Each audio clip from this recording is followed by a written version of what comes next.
Bonjour à tous. Alors, ceux qui font les primaires pour l'élection présidentielle de 2017, que ce soit Fillon, Copé, Mélenchon, Sarkozy, Madame Le Pen et tous les autres que je ne connais pas, pourquoi?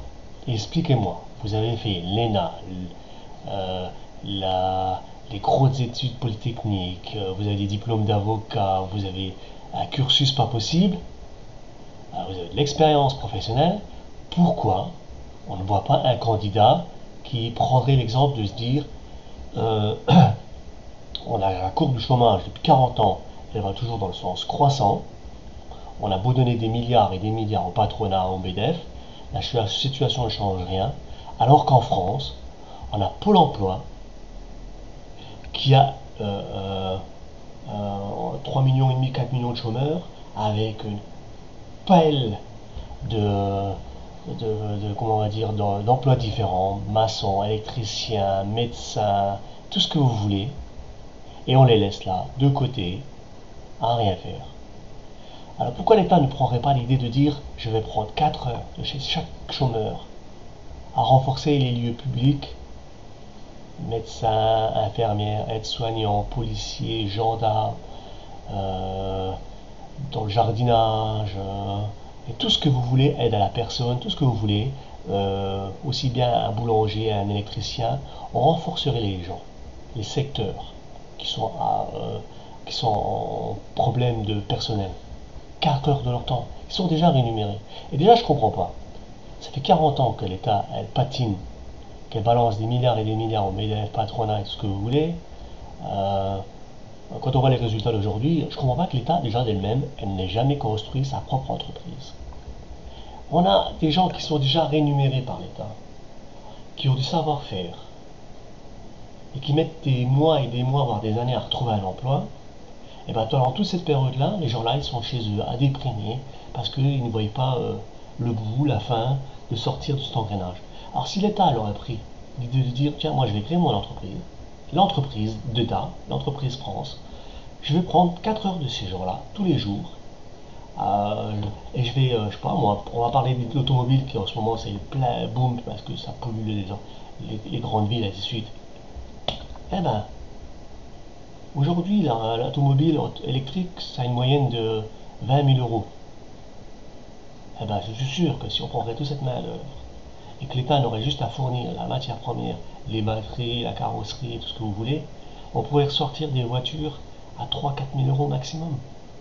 Et déjà, je ne comprends pas l'État qu'elle ne mette pas à dire aux entreprises actuelles qui sont déjà en infrastructure, qui sont déjà là, Peugeot, PSA, Citroën, Renault, Toyota et ainsi de suite, en France, les autres pays on s'en fout, on parle de la France, qui disent écoutez, on a un souci, on fait des véhicules à aller toujours chercher les performances, mais toujours aller plus vite, plus vite, plus vite, alors que nos autoroutes sont limitées à 130 et suite.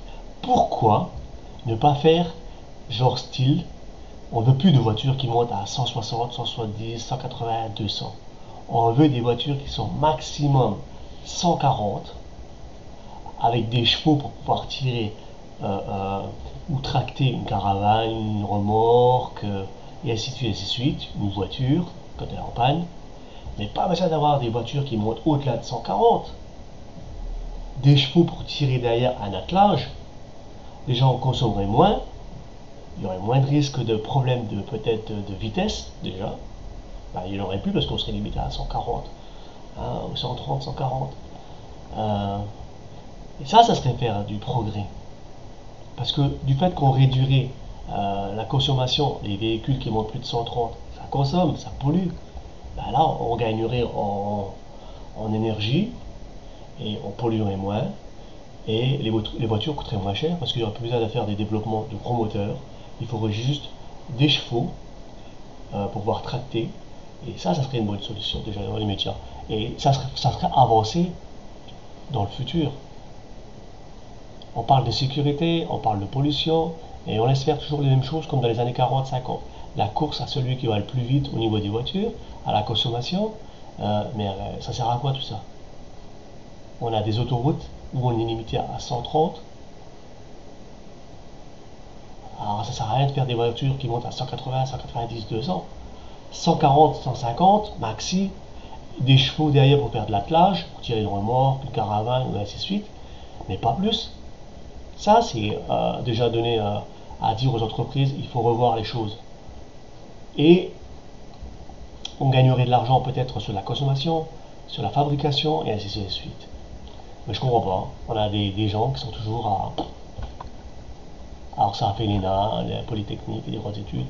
Moi, pour moi, on voit que c'est des gens qui sont dans une bulle et qui sont perdus, qui sont déconnectés du monde actuel. Alors qu'il y aurait plein de choses à faire. L'État rémunère les chômeurs à rester sous le carreau, à déprimer que de l'utiliser. On laisse faire les entreprises automobiles, aller toujours à celui qui construit les voitures les plus vite, économes et sécurité. Ça sert à rien, c'est débile.